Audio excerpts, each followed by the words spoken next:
They would then cut her tongue out of or put her in such a state of shock that she wouldn't speak. When the child was born, it could only speak the language it heard. Those speaking their native tongue were told to speak English. If not, they were put to death. They would take the man of this race and breed him with as many of the women as possible and move him on to elsewhere. Many of these people were of a gifted nature and had lots to offer. The ones that broke were shipped to the New World. The natives worked hard and long and slept little. They were given the name niggers, which meant they were good for nothing but to be told what to do. But some didn't like it and would always rebel, causing the English to put them back in chains. But the English needed workers, not freeloaders. They then decided to teach their religion to these people. They taught them things like when they died, they'd go to a place called heaven, which was in the sky. They told of an almost white man of whom they had described as having blonde hair and blue eyes named Jesus, who had been born somewhere in the middle of time.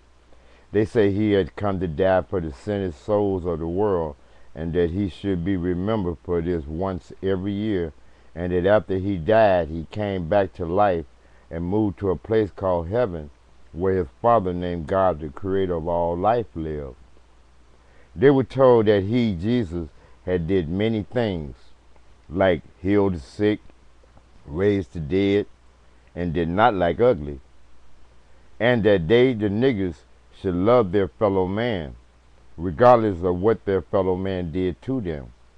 They were told that if they were hit on one side of their cheek, that they should always turn the other cheek, and that if anyone wanted their shirt, they should give them their coat, and also they should always smile while doing it. Thus, having a lot of niggers accepting this story, it divided them further apart among themselves, making what was called house niggers and field niggers. More and more of these people began to call on this man called Jesus and asked for his acceptance, and to guide them out of this sin that they must have committed to deserve this kind of punishment. But this did not stop anything that ever happened to them.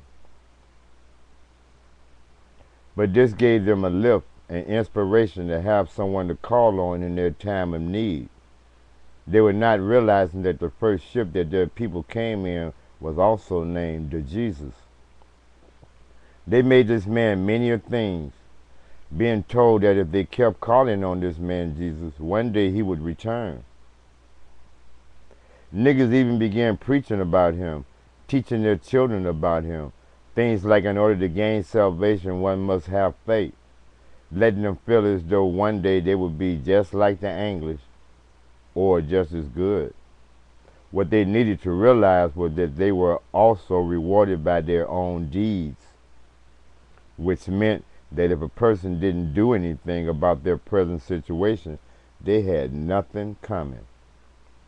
The English, seeing that they had gotten through to these people, now knew that they could take the chains and shackles off of their feet and wrists, for they now had them locked in their minds, and that they, the English, could now work on new creations.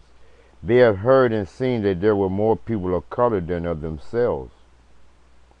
From some of their now many travels on the high seas, they had stolen some of their most potent weapons.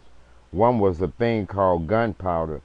With this and a thing called gun and their knowledge of religion, they devised a plan to rule the world and all people of color. They, the English, traveled to every corner of the world to people of their own breed, discussing their plan to rule. Since all like a winner and not a loser, plus some were scared not to side along with them, they all went along. So plans and negotiations were made. First, they would gather up people they would call missionaries.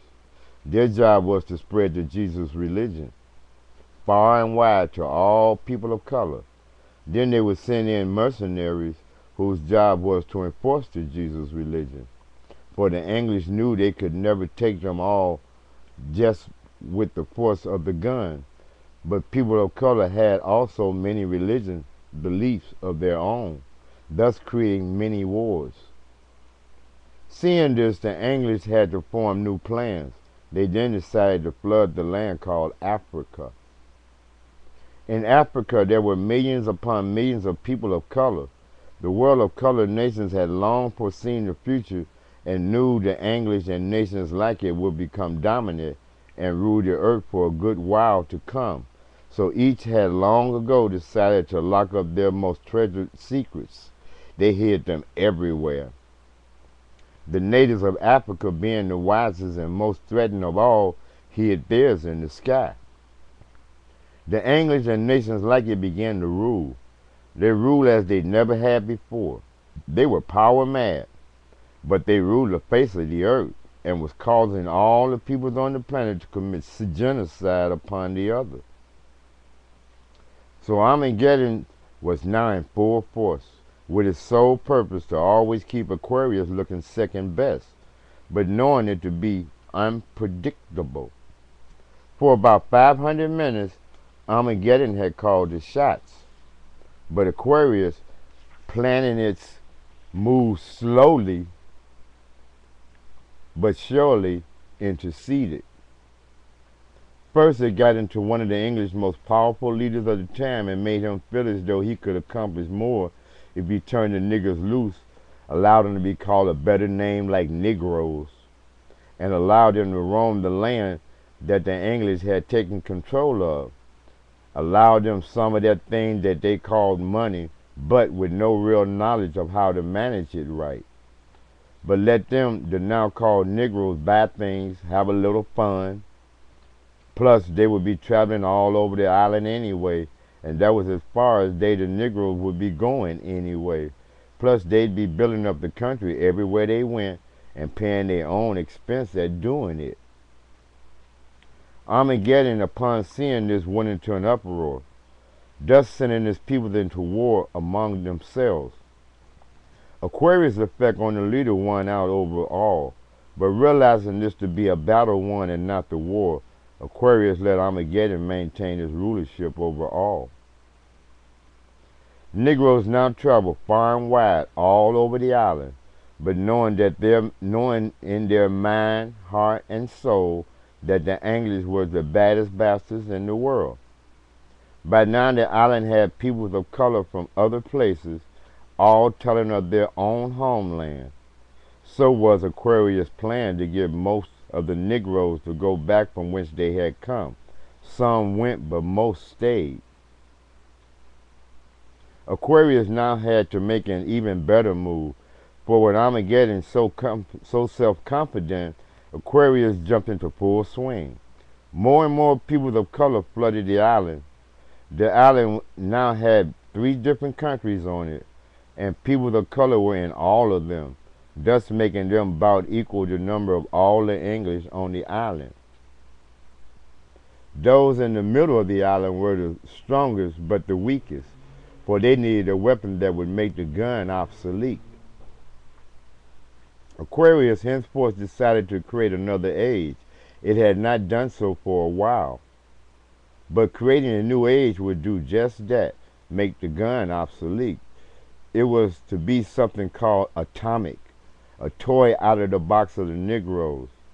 Seeing that Armageddon could win, Aquarius had to sneak it into the picture. Word hit the English, atomic age, what's that?